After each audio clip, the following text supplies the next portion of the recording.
This is the only person on the bottom of the sea who has been alive for 2 days without oxygen and without any equipment. Was fate kind to him, or death could not find him? Viewers, there is no doubt that the sea is very scary. But this fear increases when we go inside the ocean. The more we go inside, the more anxious the sea will be to take a human life. 80% of the ocean is where no human has ever been able to go. And of course, no one wants to go. But despite that, ships, and even airplanes full of passengers have sunk into the depths of the sea from where no one has been able to come back alive. But today's story will revolve around this person, who is both a fortunate and unfortunate person in the world at the same time. Harrison and Jacob O'Kane, who belong to Nigeria, used to work as a boatman on a tugboat.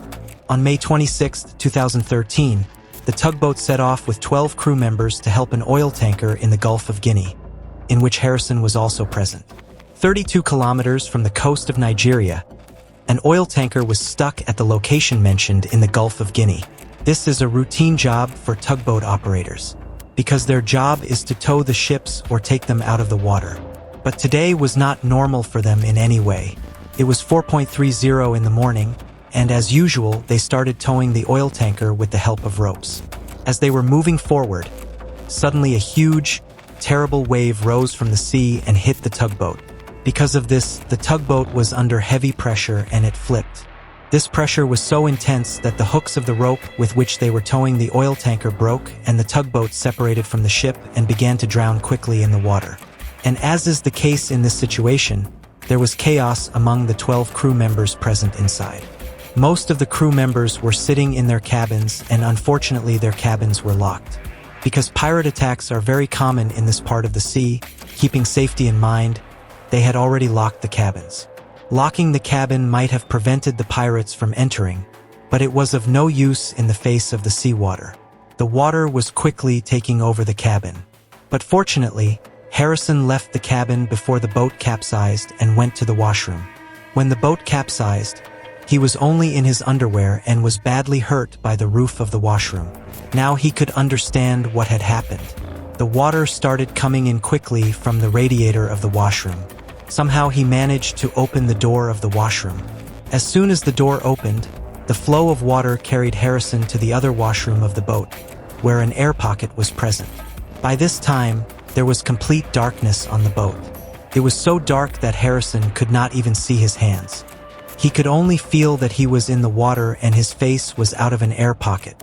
In the meantime, the tugboat sank to the bottom of the sea and sank quietly with a snap. The tugboat had gone 30 meters or 100 feet below the ocean surface. This is as deep as the height of an 8-story building. Harrison, who had no experience of swimming in the water, was left alone in the cold water and the deep darkness wearing only one underwear. He knew that his chance of survival was not equal because the air pocket in which he was breathing could be filled with water at any time. He decided to get out of here. Feeling things with his hands, he went underwater and found another place surprisingly where the air pocket was comparatively larger. This was the engineer's office of the tugboat where he decided to stay. No food, no drink, and oxygen supply was only as much as the oxygen in the air pocket. This air pocket was only 1.2 meters large. How much oxygen would Harrison be able to keep alive in such a small place? Obviously, his chance of survival was also very low here. He was just in fear that he heard some sounds. Yes, these were the sounds of sharks eating something. Harrison did not see, but he was sure that the shark had succeeded in reaching his companions. Harrison, who was alive in the mouth of death, now started to use his brain. He found some floating canes of coke on his hands and feet, which he drank to save himself from dehydration. After that, he found a floating mattress on which he laid down and took his chest out of the water. If he had stayed in cold water for a little longer, he would have become a victim of hypothermia.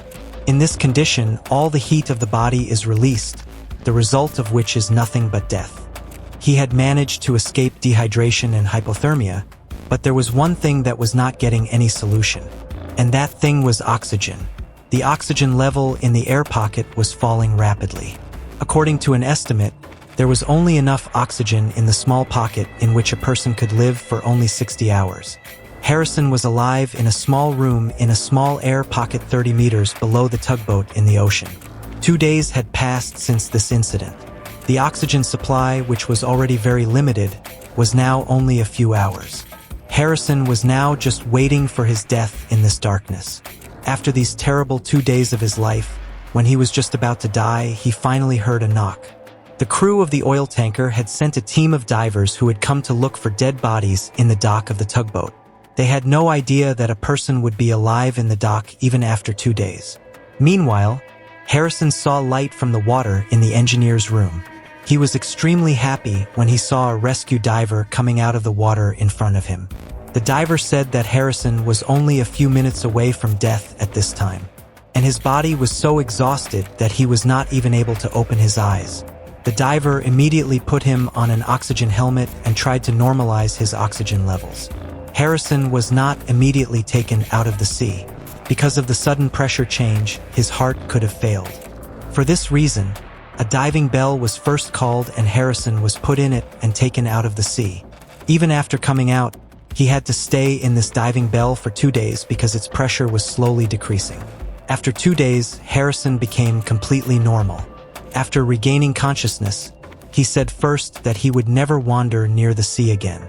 Harrison and Jaguar O'Kane spend the most time at the bottom of the sea without any diving equipment. And then the first and perhaps the last person in the world to come out alive. These 2 worst days of his life have hurt Harrison so deeply that he still has bad dreams. I hope you will like and share this video.